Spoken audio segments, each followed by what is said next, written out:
Hello guys, I am Neeraj Kumar Singh from channel NSync Classes. Today we will discuss about Ohm's law. Ohm's law is a very important and interesting topic in physics. Students, Ohm's law जो है इतना important है physics chapter में कि अगर 5 times अगर CBSE board exam लेता है तो 3 टाइम्स पूछा जाता है ओम्स लॉ के बारे में। तो आइए देखते हैं ओम्स लॉ। देखिए ओम्स लॉ क्या है। ओम्स लॉ रिलेशनशिप स्थापित करता है। ये बताता है relation between potential difference and current. यानी ओम्स लॉ एक बहुत ही इम्पोर्टेंट क्वेश्चन है यहाँ कि क्वेश्चन 2 तरीके से पूछा जाता है CBSE बोर्ड में। ये ऑब्जेक्टिव मीन्स 1 मार्क का क्वेश्चन है कि ओम्स लॉ किसके किसके बीच में रिलेशन बताता है।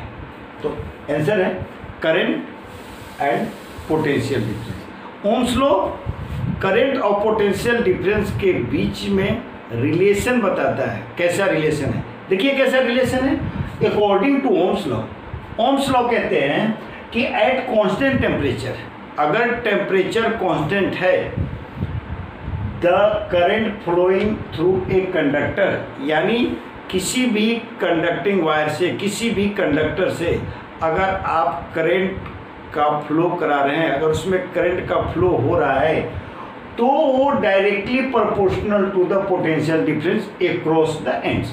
यानी करंट जो है वो डायरेक्टली प्रोपोर्शनल होता है पोटेंशियल डिफरेंस का। पोटेंशियल डिफरेंस आप जानते हैं।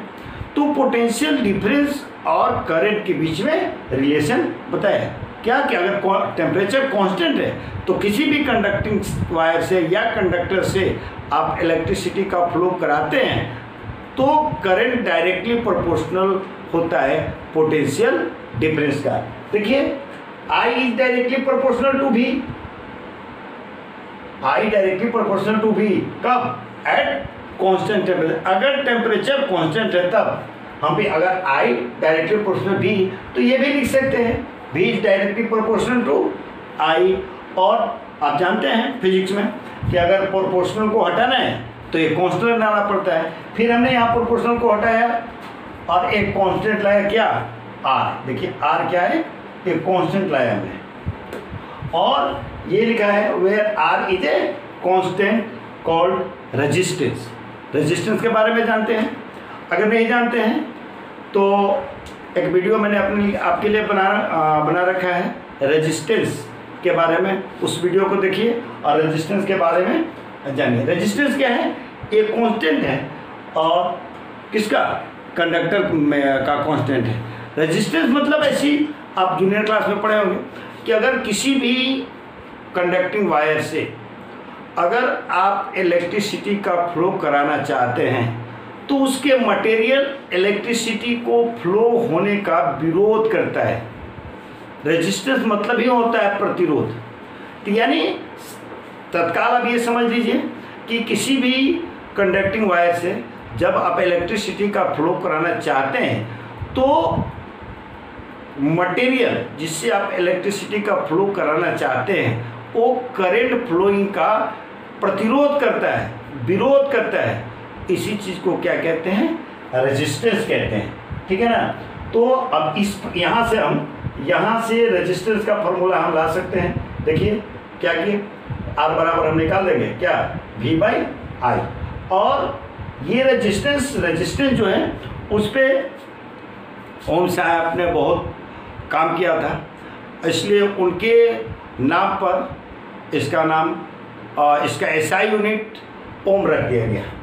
क्या रख दिया गया? ओम। तो ये रेजिस्टेंस का SI यूनिट क्या है? ओम है, जो ओम साहब अपने नाम पर रखा था। अब देखिए रेजिस्टेंस है, जैसे हमने आपको बताया कि प्रतिरोध करता है, तो ये प्रतिरोध किन किन बातों पे डिपेंड करता है? रेजिस्टेंस किन किन चीज़ों पे डिपेंड करता है कंडक्टिंग वायर का?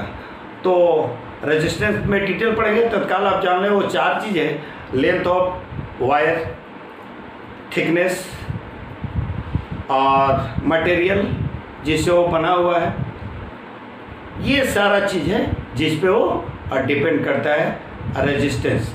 ठीक है, आगे देखते हैं। देखिए स्टूडेंट्स, अब क्या हो गया, हम प्राप्त कर लिए, फाइंड कर लिए आर बराबर वी बाई आई। याद रखिएगा, न्यूमेरिकल बनाने में बहुत ज़्यादा काम आएगा। आर बराबर वी बाई आई। यहाँ आर क्या है, आर एक रेजिस्टेंस है, कांस्टेंट है। बी क्या है, पोटेंशियल डिफरेंस है across the two end of conductor, two end के कंडक्टर के बीच का पीडी है, पोटेंशियल डिफरेंस है। और आई क्या है, करंट है जो हम कंडक्टिंग वायर में फ्लो करेंगे। स्टूडेंट्स, अब वो समय आ गया, आप 10 क्लास में हैं, आप अपर क्लास में, तो वो समय आ गया को कि आप डिफिनीशन खुद से बनाएं। अगर मान लिया डिफिनीशन आपको याद नहीं है, उसका फॉर्मूला याद है, उससे डिफिनीशन बन जाएगा। अगर एसआई यूनिट याद है किसी भी टर्म का, तो वहाँ से भी आप डिफिनीशन निकाल सकते हैं। अब वो समय आपके पास आ गया है। तो देखिए हमने एक डिफिनीशन आपके लिए लेके आया है कि रेजिस्टेंस क्या है, आर क्या है। आपको क्या दिख रहा है, आर बराबर क्या है, R equal to V by I. यानी आर जो है एक रेशियो है किसके किसके बीच का, पोटेंशियल डिफरेंस और करंट के बीच का रेशियो है। तो हम कह सकते हैं कि the ratio of potential difference applied between the two ends of a conductor, conductor के दो एंड्स के बीच अप्लाई किया गया potential difference and the current flowing through it, और उससे जो करंट फ्लो होता है ये क्या है, ये कांस्टेंट क्वांटिटी है।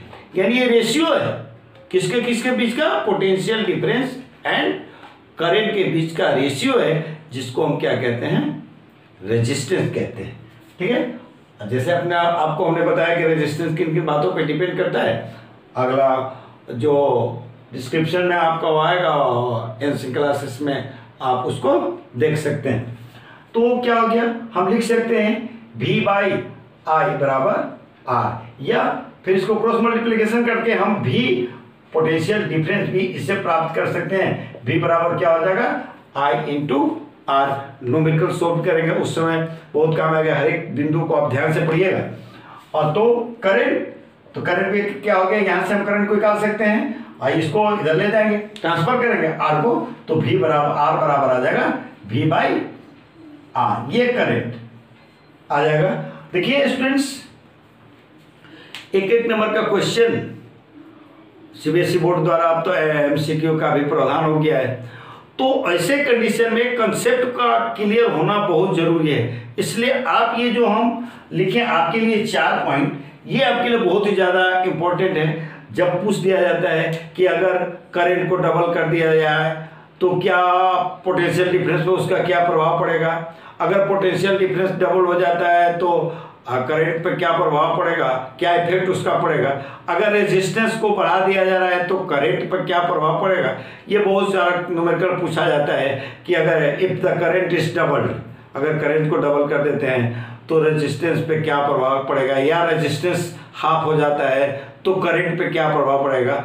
ये बहुत ज़्यादा क्वेश्चन पूछे जाते हैं, इसलिए इसके कंसेप्ट को आप क्लियर समझ लीजिएगा। जैसे देख लीजिए, ये क्या लिखा हो, करंट आप कह सकते हैं I is directly proportional to V. I किसका प्रोपोर्शनल है, वी का प्रोपोर्शनल है। इसका मतलब कि अगर आई बढ़ेगा तो वी भी बढ़ेगा। दूसरा है I is inversely proportional to R, यानी आर बढ़ेगा तो आई घटेगा। ठीक है, तो ये क्लियर कर लीजिए, आप कंफर्म लीजिएगा। जैसे देख लीजिए, इफ पीडी इज डबल, अगर पोटेंशियल डिफरेंस को डबल कर देते हैं, इसको आप डबल कर देते हैं तो करंट गेट डबल, तो करंट भी क्या हो जाएगा, डबल हो जाएगा। ठीक है, याद रखिएगा, अगर पीडी पोटेंशियल डिफरेंस को डबल करते हैं तो करंट भी डबल हो जाएगा। क्यों, क्योंकि आई इज डायरेक्टली प्रोपोर्शनल टू भी। फिर इफ पीडी इज हाफ, अगर इसको आप हाफ कर देते हैं तो करंट भी हाफ हो जाएगा, because I is directly proportional to V. It means I increase, V also increase. ठीक है। तो अगर इसको हाफ करते हैं तो ये क्या हो जाएगा, ये भी हाफ हो जाएगा, ये हाफ करते हैं तो ये हाफ हो जाएगा। तीसरी चीज है कि अगर रेजिस्टेंस को आप डबल कर देते हैं, इसको